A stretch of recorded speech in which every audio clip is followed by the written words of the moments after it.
Bismillahirrahmanirrahim. Assalamualaikum warahmatullahi wabarakatuh. Halo teman-teman pejuang ilmu, semangat pagi, salam sejahtera untuk kita semua. Perkenalkan, saya Ben dan salam tim Infusion.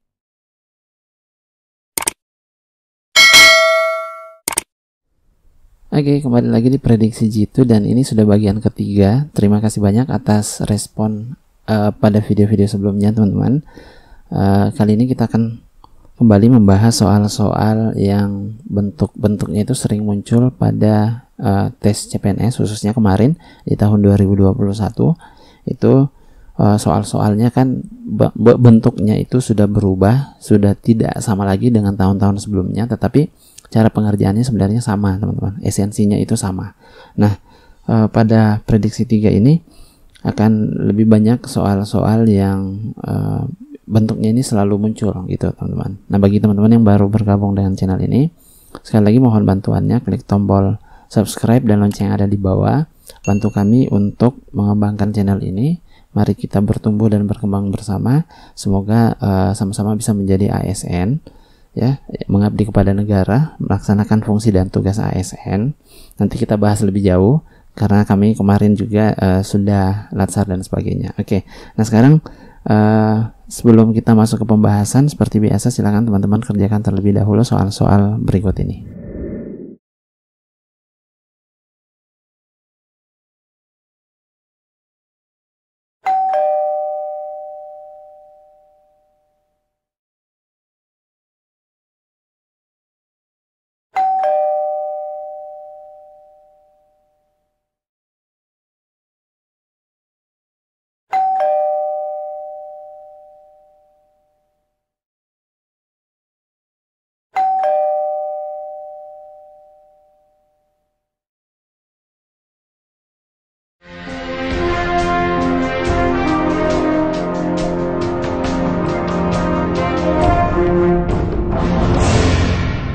Ya, kita bahas soal nomor 1, teman-teman. Jadi katanya begini, dengan kecepatan 30 km per jam, waktu yang dibutuhkan untuk menempuh kota A dan kota B itu adalah 90 menit. Oke.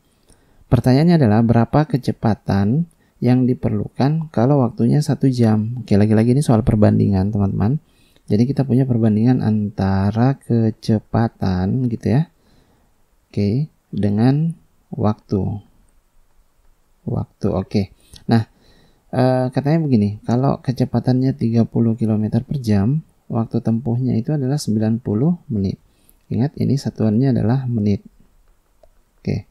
Nah, berapa kecepatannya ketika waktu tempuhnya itu berkurang hanya 1 jam gitu ya. 1 jam itu dalam menit adalah 60. Nah, ini yang harus kita cari.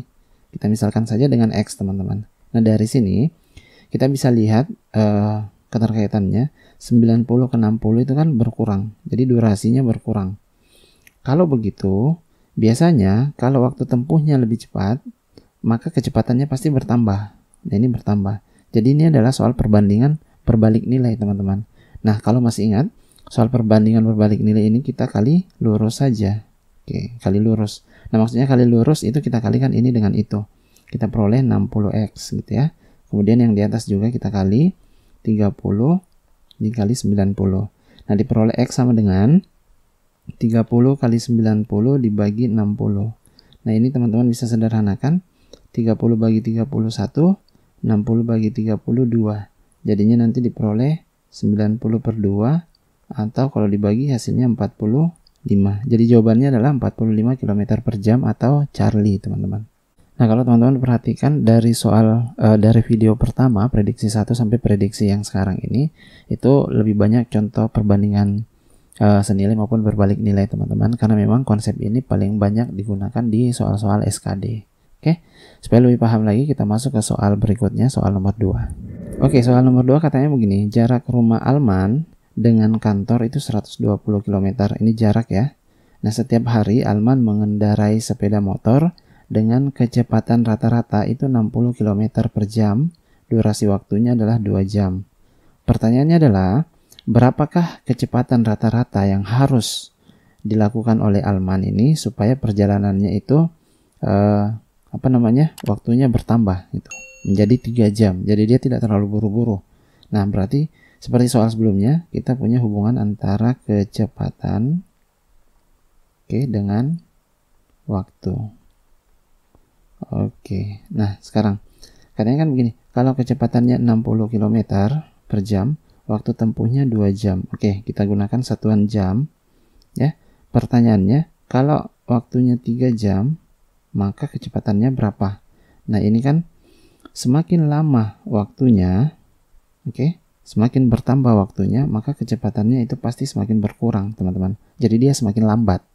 Nah, kalau ini berarti perbandingan berbalik nilai, kita tinggal kali lurus saja.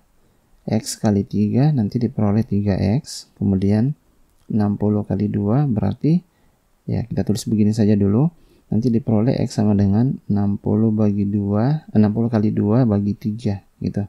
Sekarang tinggal diselesaikan. Kalau 60 bagi 3 itu berapa? 20 ya. Berarti 20 dikali 2, hasilnya adalah 40. Jadi jawaban yang tepat untuk soal nomor 2 adalah Charlie. Oke, jadi kami anggap bahwa untuk soal-soal perbandingan senilai maupun berbalik nilai ini sudah pasti bisa dikerjakan dengan baik. Kita masuk ke soal berikutnya, soal nomor 3, teman-teman. Oke, soal nomor 3 katanya begini, Adi mengikuti SKD hari ini. Nah, berapa banyak cara Adi mengerjakan 9 soal dari 15 soal yang ada, tetapi soal nomor 5 dari 15 soal itu dan soal nomor 13 itu wajib dikerjakan. Berarti tidak boleh memilih, teman-teman. Nah, kalau begitu, soal yang bisa dipilih itu kan sisa 13 ya. Soal yang bisa dipilih itu 15 dikurang 2. Hasilnya adalah 13 soal, teman-teman. Karena 2 soal itu wajib. Nah, kalau begitu, Adi ini hanya punya kesempatan gitu ya, punya kesempatan memilih 9 kurang 2, punya 7 soal. Nah, kalau teman-teman menemukan soal berapa banyak cara, berarti ini terkait dengan permutasi dan kombinasi, teman-teman. Kombinasi. Nah, karena ini tidak memperhatikan urutan, ya, jadi ini adalah soal kombinasi. Kombinasi dari apa?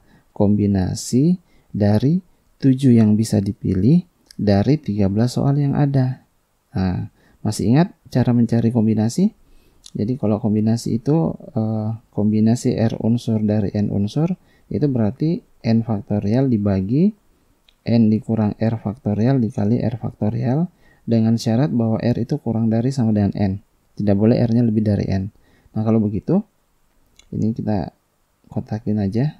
Oke, kalau begitu ini nanti menjadi 13 faktorial dibagi 13 dikurang 7 faktorial dikali 7 faktorial.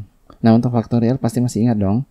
Ya, berarti 13 dikali 12 dikali 11, kemudian dikali berapa? 10, 9, 8, sampai 7 faktorial saja. Kenapa? Karena di bawah penyebutnya ada 7 faktorial, nanti bisa kita coret. Nah, 13 kurang 7 itu 6 faktorial dikali 7 faktorial. Nah, ini tadi yang saya katakan bahwa ini bisa kita coret. Kenapa? Karena nilainya sama. Nah, 6 faktorial itu bisa dijabarkan lagi. Berarti di atas menjadi 13 kali 12 kali 11 kali 10 kali 9 kali 8 dibagi 6 kali 5 kali 4 kali 3 kali 2 kali 1. Oke.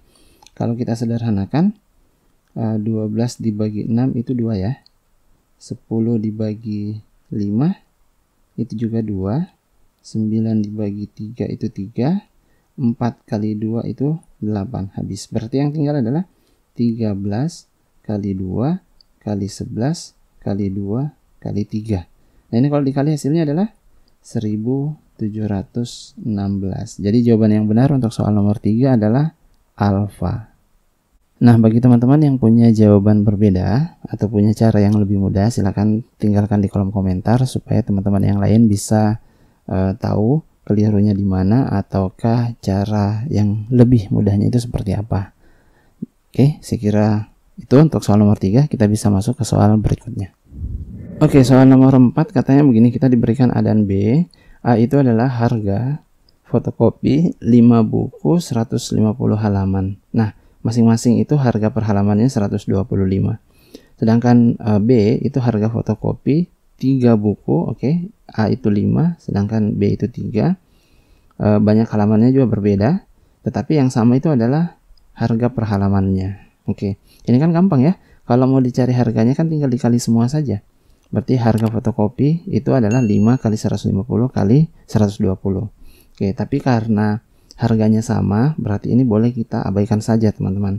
Jadi yang kita kalikan adalah A itu 5 dikali 150. Kalau dikali ini hasilnya berapa? 750 ya. Oke, sedangkan B itu tinggal kita kali 3 dikali 250. Ini berapa kalau dikali? 750. Berarti kita peroleh nilai A itu sama dengan nilai B. Jawaban yang benar adalah delta. Ya kan? Karena kalau A sama dengan B, berarti kalau A dikurang B hasilnya sama dengan 0. Jadi jawaban soal nomor 4 adalah delta. Oke, aman ya? Kita masuk ke soal terakhir, soal nomor 5. Oke, salah satu bentuk soal yang juga muncul di tahun 2021 kemarin teman-teman adalah posisi duduk gitu ya. Jadi ini sebenarnya soal apa ya? Bentuk soal analogi ya. Intinya ada soal posisi-posisi begitu. Oke, kita bahas dulu soal yang sederhananya. Nanti pada pembahasan-pembahasan selanjutnya baru kita bahas soal yang mungkin lebih hot lagi soalnya gitu ya. Nah, soal nomor 5 katanya begini. 6 mahasiswa duduk berurutan dalam ujian wawancara. Tini tidak bersebelahan dengan Salim atau Tia. Nila duduk di dekat Tia. Tini duduk di dekat Jufri, tapi Jufri ini duduk di sebelah Nila. Salim tidak ingin didahului oleh Harto, sedangkan Harto bersebelahan dengan Tini. Tia duduk di urutan terakhir. Siapa yang duduk di urutan kedua? Oke, ini pertanyaannya. Nah, kalau urutan seperti ini kan mudah, berarti kita bikin saja 1, 2, 3, 4, 5, 6 ya. Jadi ini urutan pertama, ini urutan terakhir. Nah, karena di soal sudah diketahui yang duduk di urutan terakhir itu adalah Tia. Berarti sudah, kita tulis saja Tia harus duduk di posisi terakhir. Nah, kita lihat di soal yang ada Tia. Yang ada Tia itu ini dengan itu. Nah, Nila duduk di dekat Tia. Nah, satu-satunya tempat duduk yang ada di dekat Tia itu adalah posisi kelima, teman-teman. Nah, terus karena kita sudah punya Nila, kita sudah tahu Nila, cari lagi yang ada nilanya. Oh, di sini ada Nila. Nila itu Jofri duduk di sebelah Nila. Berarti pas di sebelah Nila itu harusnya adalah Jofri. Karena di sebelah yang satunya sudah ada Tia, gitu ya. Nah, Jofri, Tini duduk di dekat Jofri. Berarti Tini di sini, teman-teman. Tini di situ. Nah, di awal dikatakan bahwa Tini ini tidak bersebelahan dengan Salim atau Tia. Tia sudah jauh, berarti Salim tidak boleh di sampingnya Tini. Berarti Salim harus di sini, di posisi pertama. Dan ini dikuatkan oleh pernyataan ini. Salim tidak ingin didahului oleh Harto. Berarti posisi kedua ini harus ditempati oleh Harto. Nah, kita perhatikan yang ditanyakan. Yang ditanyakan adalah yang duduk di urutan kedua. Urutan kedua yang ini. Berarti jawabannya adalah error. Oke, jadi itu tadi pembahasan prediksi ketiga, teman-teman. Jika ada yang punya jawaban berbeda, silakan tinggalkan dengan sopan di kolom komentar. Mari kita berdiskusi. Kemudian untuk teman-teman yang baru bergabung, baru menemukan channel ini, dan merasa bahwa channel ini bisa bermanfaat bagi banyak orang, bantu kami untuk klik tombol subscribe dan lonceng ada di bawah. Sebarkan ke banyak orang channel ini ya, ke grup dan sebagainya gitu, supaya channel ini bisa semakin berkembang dan berdampak bagi banyak orang. Semoga teman-teman yang berniat ikut seleksi CPNS tahun 2023 kalau dibuka nantinya dapat dipermudah oleh Tuhan Yang Maha Esa sehingga bisa lulus seperti tim Infusion Learning. Terima kasih banyak. Mohon maaf atas kekeliruan yang ada. Billahi taufiq wal hidayah. Wassalamualaikum warahmatullahi wabarakatuh.